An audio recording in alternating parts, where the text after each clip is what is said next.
story of how I came to know Jesus. Growing up, I didn't really know about God that well. My family and I weren't, followers of Christ or Christians or disciples or any of that. We grew up as Catholics. We were born and labeled just as Catholics. We got baptized as babies, and growing up, when people ask, "Oh, what are you?" "Oh, I'm Catholic." And that's it. The only thing that really stood out in our family was prayer.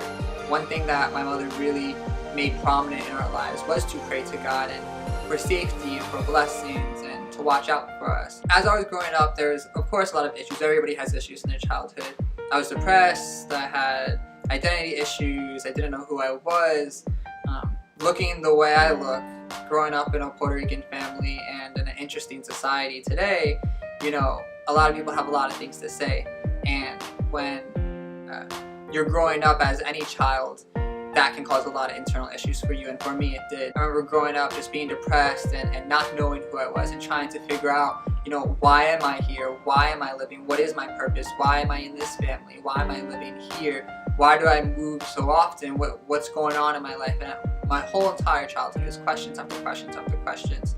And nobody noticed. Nobody knew what was going on internally because there was so much busyness around us. And growing up, it felt like I wasn't important. I remember one moment specifically growing up where I was praying to God and I was like, "God, I need you, there's so much chaos in my heart and I'm lost and I don't know what to do and I don't know where to go." And I remember praying to God, and afterwards I felt like nothing happened, nothing changed. So from that moment on, it's like, well, God, if you don't care about me, then I'm not going to care about you. Why should I? You don't hear me, you don't answer my prayers. From then on, I lived my life with me. Success, riches, growing up in a family that lived in poverty, achieving was a big goal. Education was a big goal, and that's what motivated me. That's what really pushed me while I was growing up. Fast forward to learning more about Jesus, there was this moment in college. I was transferring to New York City to a college named Hunter College, a CUNY school, shout out, Tala. I remember I was at a transfer students orientation, looking for a new life, a new beginning, a new start, taking risks, no longer holding back, not caring about anybody, just about myself and doing me, right? In that train of thought, I had these two students from a campus ministry called InterVarsity Christian Fellowship that came to me and spoke to me about Jesus. I thought these two people were the weirdest people in my life. They were real happy, and again, growing up in my family, that kind of happiness is not normal. So my train of thought was, what do these people want? Why are they talking to me, and what's their end goal? But of course that wasn't the case. These two people were followers of Jesus and they just wanted to share his love with me. I said, you know what, I'm starting a new life and I want to take risks. Why not take this risk? Let's see where it's going to take me. From that moment on, making difficult choices, I went to a small group. God led me there, and I heard the gospel for the first time in a true loving manner.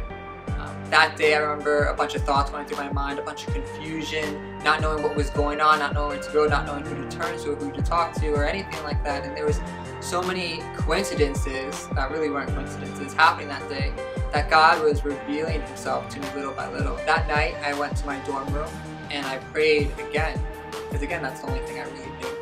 And I remember praying to God and I said, "God, what's going on? You sent me these people, they're talking to me about you. I thought you didn't care, I thought you weren't real.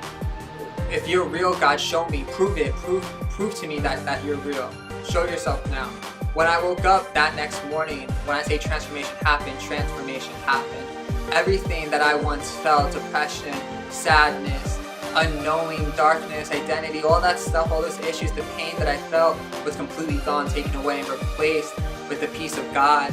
Something that I never knew. So I knew when I was feeling it that it had to be from Jesus, that he answered my call and he took away my sufferings because he loved me the way that nobody else could. From that moment on, I devoted my life to Christ. I became part of the campus ministry. I quickly joined the outreach team. I couldn't hold back. I wanted people to know about Jesus. A few months after that, I became the president of the campus ministry and started leading just as a newborn baby Christian. I couldn't hold back my fire, my excitement for Christ. Now I'm here in Tampa building a church with fellow brothers and sisters in Christ who have their own testimonies, and we're doing this amazing work for God. And if you asked me 10 years ago, 15 years ago, where I would be when I was 24, 25 years old, I would have never said that I would be a leader in a church plant talking about Jesus. And yet, I'm a leader in a church plant talking about Jesus, and I wouldn't have it any other way.